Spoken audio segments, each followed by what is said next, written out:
करणार येत हो ना. ते हळूच सांगत आमचं असं असं ठरलं. म्हणलं ओके तू गप्प बसा, तू नाव नाही घ्या. मला सांगणार फक्त म्हणजे तो पाय पडतो, नाव घेऊन नको लयच वाजत. अधिकारी माझ्यावर माया करतात कारण मी त्यांच्या लेकरा बाळासाठी लढतोय. तेही काय ठरलं हळूच सांगतो. यांचं ठरलं मुंबईच्या बाहेर जायचं नाही आणि मराठ्याच्या पोराचा अवतार बघितला. फडणवीस 11 वाजताच नागपूर. शिंदे साहेब आले, म्हणले फडणवीस साहेब कुठे गेले? ते म्हणले नागपूर. ते म्हणले दौरे तर कोणाच येत नाहीत, नागपूरला काय गेले? ते म्हणले काय माहिती, अंतर्गत काही असण्याची शक्यता आहे. ठीक आहे म्हणले. ते म्हणले मी चाललो मग दरेगाव. शिंदे साहेब फरार. खोटं बोलत असलो ना तर लोकेशन काढा त्यांची. अजित दादा आले. अरे ते म्हणले फडणवीस साहेब एकनाथ शिंदे साहेब कुठे? ते म्हणले ते गेले दरेगावला नागपूरला. आणि ते म्हणले मला रट्टे काल ठेवलं काय एकट्या लिहिलं. मी बी चाललो म्हणले मग तिकडे पुण्याला. सगळेच बाहेर. बावनकुळ्या मराठ्याचा नाद करू नको, तुला गाडी सुद्धा बसून द्यायची रे तुम्हाला. तुला हुरळ कळत नसतं, हुरळ कशाला म्हणते? एका मागा लागला ना तुला कास सुद्धा खाली नाही करून द्यायची. गल्लीतून सुद्धा पळायला जागा नाही. पुन्हा नादी लागू नको बर का, चूक सुधरे हो. माझ्या समाजाच्या लेकरा बाळाचं वाटोळ करायचा अधिकार तुला नाहीये, सावध होय.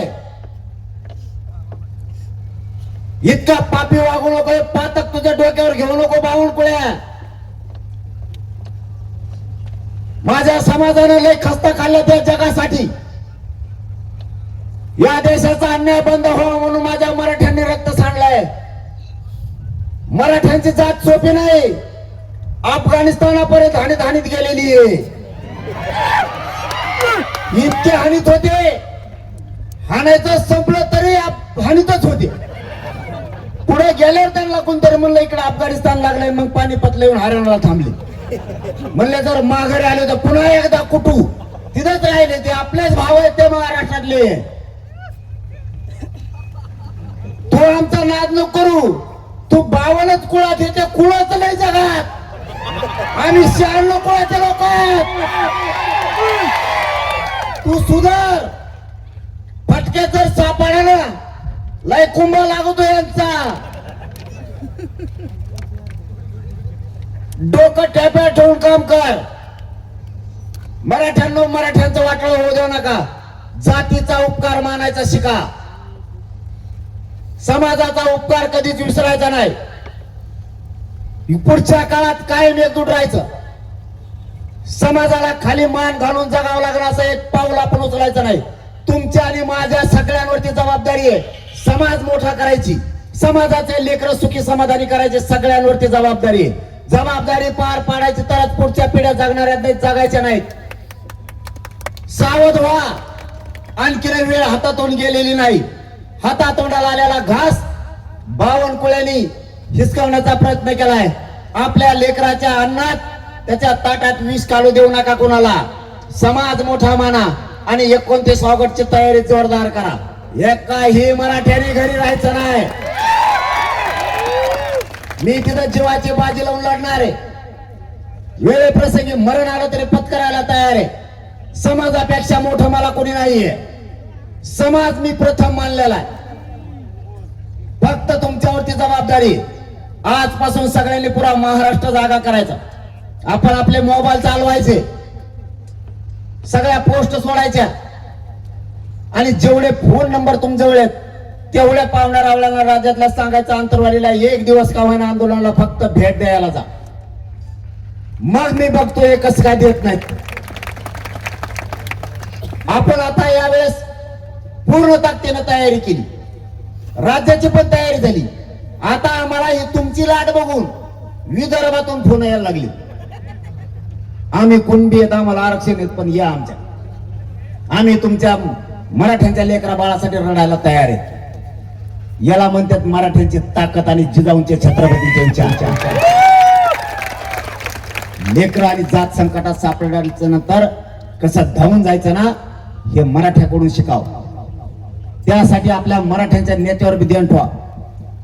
कोण कोण येत नाही, कोण घरी राहतो त्या टायमाला, मला सांगा फक्त, मी बरोबर कार्यक्रम लावतो त्याचा, लय जणांचा लावलाय मी. बारीक लक्ष ठेवायचं, येतोय का नाही. जेव्हा आपल्यात नाही, जेव्हा आपल्या संकटात, पोराच्या संकटाच्या काळात नाही, तेव्हा आपला नाही. जेव्हा आपल्यात आहे त्याच्या पाठीशी खंबीर राज्यातल्या मराठ्यांनी उभा राहत जायचं, त्याला उघडं पडू द्यायचं नाही. कोणी पण असू दे, पक्ष भिक्षा आपल्याला काय देणं घेणं नाही कोणाचं. जात, मराठा जातच आपल्यासाठी पक्ष आहे.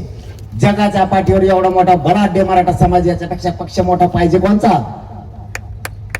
फक्त उद्यापासून तयारी करा. एकाने सुद्धा शांत बसायचं नाही. गावोगावी जाऊन बैठका घेऊन घराघरातल्या मराठ्यांना सांगायचं आणि आंदोलन मात्र शांततेत करायचं. कुणी जाळपोळ दगडफेक करायची नाही. शांततेत, नुसते मराठी शांततेतच मुंबईत आलती, एका झटक्याच JR झाला. आता काहीच राहिलं नाही, फक्त अंमलबजावण्या करून घ्यायच्या सगळ्यांनी मात्र आजपासून कामाला लागा. समाजाची जबाबदारी तुमच्या पण खांद्यावरती आहे. कधी काळी एखाद्या वेळेस मी आसन नसन, कारण शेवटी शरीर आणि मी लई टोकाचं उपोषण करतो. समाजाला उघड्यावर पडून देऊ नका माझ्या. मी तुमच्या चरणाला हात लावून सांगतो, तुमच्या पाया पडून सांगतो, माझा समाज खूप क्षत्रिय आहे, खूप लोकांसाठी लढलाय. समाजाने खूप कष्ट केले. समाजाच्या सोन्यासारखे लेकरं उघड्यावर पडू देऊ नका. समाजाच्या पाठीशी फक्त उभा राहायचं. समाजाच्या लिकी बाळीला, लेकरा बाळाला एकटं पडू देऊ जाऊ नका. कारण मी कधी आहे कधी नाही अशी परिस्थिती माझी शरीराची झालेली. सारखे सारखे उपोषण करून करून मला चालण्यापासूनचा त्रास आहे, झोपण्यापर्यंतचा त्रास आहे. जात पण नाही. मी सत्य हकीकत माझ्या समाजासमोर मांडणार आहे. कधी समाजाला अर्धवट सोडत जाऊ नका. समाजातून काही आणि समाज मोठा करायचा, यासाठी सगळ्यांनी एकमेकाला मदत सहकार्य पण करत जायचं आणि समाज हळूहळू आपल्याला उंचीवरती न्यायचा. समाजाने जी प्रतिष्ठा कमवलेली ती प्रतिष्ठा कधीच आपण कमी होऊ द्यायची नाही, ही आपल्या खांद्यावरती जबाबदारी. आणि सगळ्यांनी 29 ऑगस्टच्या आंदोलनाची सगळ्यांनी तयारी करा. जिल्हा आणि राज्यभर सांगा, मला आता पुढेही कार्यक्रमासाठी जायचंय. तुम्ही इतक्या ताकदीने जमलात, खरंच तुमचा मनापासून मी नतमस्तक आहे. मराठा समाज तुमचा उपकार कधीच विसरणार नाही. धन्यवाद. सगळ्यांना जय शिव.